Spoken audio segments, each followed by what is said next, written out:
Hello friends, welcome to Sri kids TV. Tamil கதைகள் பசுவும் கன்றும். ஒரு அழகான கிராமத்துல ஒரு சின்ன கூரை வீடு இருந்துதான். அந்த கூரை வீட்டுல ராமுன்ற விவசாயி வாழ்ந்துட்டு இருந்தாராம். அதிகால பொழுதுல அவரோட மனைவி அவரை எழுப்பினாங்களாம்.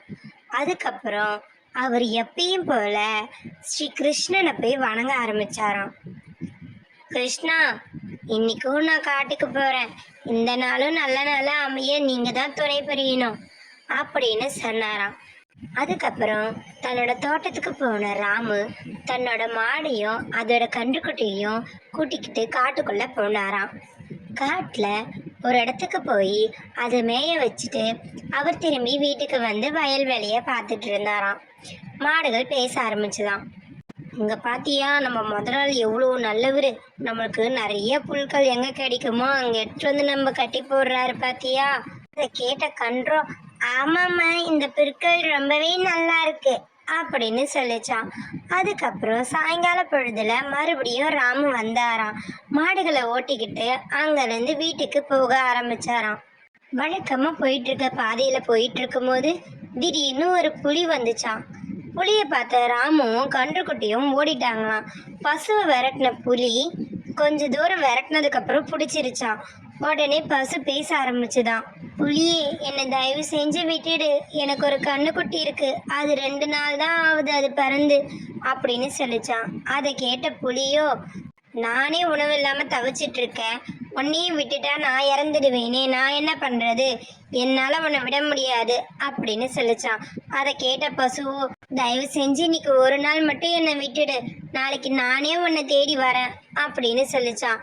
அதை கேட்ட புலியும் சரின்னு சொல்லி, அதோ பாரு குகை, அந்த குகையில தான் நான் இருக்கேன், நீ நாளைக்கு காலையில வரலனா அதுக்கப்புறம் நீ இருக்கிற இடத்துக்கு வந்து உன்னோட குட்டியும் சேர்த்து நான் வேட்டையாடிடுவேன் அப்படின்னு சொல்லிச்சான். அதை கேட்ட பசு, இல்லை இல்லை வேணாம், நாளைக்கு காலையில நான் கண்டிப்பா வந்துடுறேன் அப்படின்னு சொல்லிச்சான். சரின்னு பசுவை போக அனுமதிச்சுதான் புலி. அதுக்கப்புறம் பசு வீட்டுக்கு போக ஆரம்பிச்சுதான். தாய் இல்லாம கண்ணுக்குட்டி ரொம்ப அழுதுட்டு இருந்துதான்.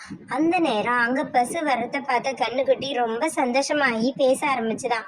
அம்மா அம்மா, நல்ல வேலை நீ வந்துட்ட, நான் கூட அந்த மோசமான புலி உன்னை எதனா பண்ணிருக்குமோன்னு நினைச்சு பயந்துட்டம்மா அப்படின்னு கண்ணுக்குட்டி சொல்லிச்சான். உடனே ராமுவும் வந்தாராம். அப்பா, நல்ல வேலை நீ வந்துட்ட பசுவே, நீ உனக்கு எதனா ஆயிருக்குமோன்னு நானும் பயந்துட்டே இருந்தேன் அப்படின்னு சொன்னாராம். அதை கேட்ட பசுவோ, எனக்கு இப்ப வரைக்கும் எதுவும் ஆகல, ஆனா காலையில அந்த புலிக்கு நான் இரையாகிறேன்னு வாக்கு கொடுத்துட்டேன் அப்படின்னு சொல்லிச்சான். அதை கேட்ட ராமுவும் கண்ணுக்குட்டியும் ரொம்ப அதிர்ச்சி ஆயிட்டாங்க. அம்மா அம்மா, நீ போவாதம்மா, நாளைக்கு நான் வேணா போறேன் அப்படின்னு சொல்லிச்சாங்க கன்று. அதை கேட்ட பசுவோ, நான் வாக்கு கொடுத்துட்டேம்மா, வாக்கு தவறுறது ரொம்ப தப்பு அப்படின்னு சொல்லிச்சான். ராமு சொன்னாராம், வேணா நான் போறேன் அப்படின்னு. இல்லை, நான் கொடுத்த வாக்கை நான் தான் காப்பாற்றணும், அதனால நான் நாளைக்கு போய் தான் ஆகணும் அப்படின்னு சொல்லிச்சான் பசு. மறுநாள் காலை பொழுதும் விடிஞ்சுதான். ஆனா கன்றுக்குட்டி பசுவுக்கு முன்னாடியே குகைக்கு போக ஆரம்பிச்சிருச்சான்.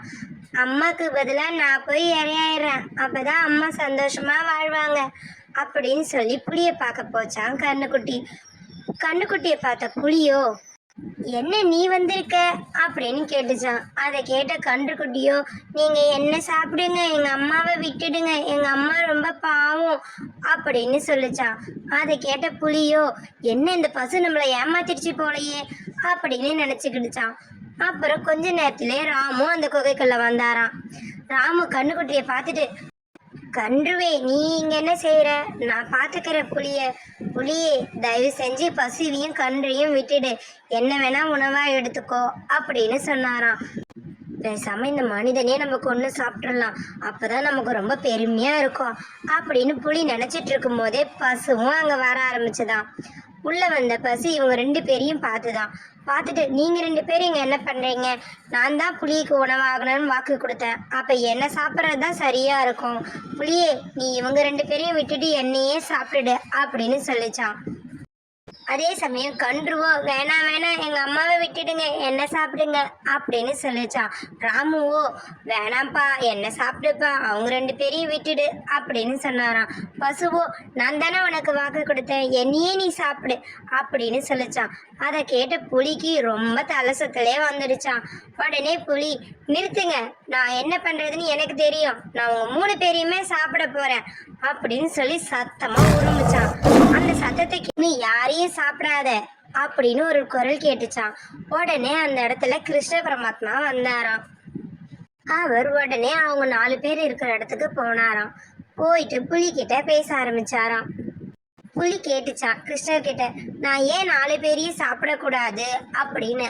அதை கேட்ட கிருஷ்ணரோ, மாடு எவ்வளவு நேர்மையா உங்ககிட்ட நடந்துக்குச்சு, ராமுவும் கண்டுக்குட்டியும் அவங்களோட அன்போட வெளிப்பாடை எந்த அளவுக்கு காட்டியிருக்காங்க, இவங்களோட சிறந்தவங்களை நீ பார்க்க முடியுமா, அதனால நீ இவங்க 3 பேரையுமே சாப்பிடக்கூடாது அப்படின்னு சொன்னாராம். ஆனா புலியோ எனக்கு ரொம்ப பசியா இருக்கே, அப்ப நான் சாப்பிட்டு தானே ஆகணும் அப்படின்னு சொல்லிச்சான். அதை கேட்ட கிருஷ்ணரோ, உன்னோட கடமை வேட்டையாடி சாப்பிடுறது, நீ நேர்மை இல்லாம நடந்துக்கிட்டா அப்புறம் எப்படி எல்லாரும் உன்னை மதிப்பாங்க அப்படின்னு கேட்டாராம். அதை கேட்ட புலிக்கு தான் தப்பு புரிஞ்சுதான். உடனே புலியும் நீங்க சொன்னது சரிதான் கிருஷ்ணா, நான் இந்த இடத்துல இருக்கிறது தப்பு அப்படின்னு சொல்லிட்டு அங்கிருந்து போயிடுச்சான். மறுபடியும் கிருஷ்ணரை பார்த்து ராமு பேச ஆரம்பிச்சாராம். கிருஷ்ணா நல்ல வேலை எங்களுக்கு உதவி செய்ய நீங்க வந்துட்டீங்க அப்படின்னு சொன்னாராம். அதை கேட்ட கிருஷ்ணரும் 3 பேருக்கும் உள்ள இருக்க தன்னலமில்லாத அன்புக்கு நான் அடிமை ஆயிட்டேன், கவலையே படாதுங்க, இனிமேல் உங்க வாழ்க்கையில எல்லாமே நல்லதா நடக்கும், நானும் உடன் இருப்பேன் அப்படின்னு சொன்னாராம்.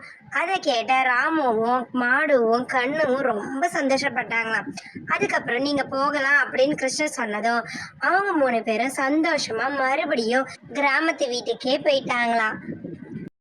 பசுவும் கன்றும். இந்த கதையிலேருந்து நம்ம என்ன தெரிஞ்சுக்கிறோன்னா, ஒரு பசுவும் கண்ணும் வளர்த்துட்டு வந்த விவசாயி அதை காட்டுக்கு கூட்டிட்டு போனாரு. வரும்போது ஒரு புலிகிட்ட பசு மாட்டிக்கிச்சு. அந்த புலிகிட்ட ஒரு நாள் அவகாசம் கேட்ட பசு வீட்டுக்கு வந்தது. ஆனா அந்த பசுவுக்கு பதிலாக அதோட கன்றும் அதோட எஜமானனான ராமுவும் தான் உயிரையே கொடுக்க காத்துட்டு இருந்தாங்க. அந்த நேரத்துல பசுவும் அங்க போகவும் புலிக்கு ஒரே குழப்பமாயிடுச்சு. அந்த நேரத்துல கிருஷ்ண பரமாத்மா அங்க வந்து அவங்க 3 பேரோட தன்னலமற்ற தன்மையை புலிக்கு விளக்கவும் புலிக்கு தன்னோட தப்பு புரிஞ்சு அங்கிருந்து போயிடுச்சு. அவங்க 3 பேரும் சந்தோஷமா வீட்டுக்கு போயிட்டாங்க. இந்த கதையில இருந்து நம்ம என்ன தெரிஞ்சுக்கிறோம்னா, கன்றுவும் ராமுவும் பசு மேல இருந்த அன்புனால தன் உயிரையே கொடுக்க போயிருக்காங்க. இதே போலதான் நம்மளும் எப்பயும் தன்னலம் இல்லாமல் நடந்துக்கணும். அப்பதான் நம்மளை சுத்தி இருக்கவங்க ரொம்ப சந்தோஷமா இருப்பாங்க, நமக்கும் நல்லதே நடக்கும். Thanks for watching our channel. Like, share and subscribe us.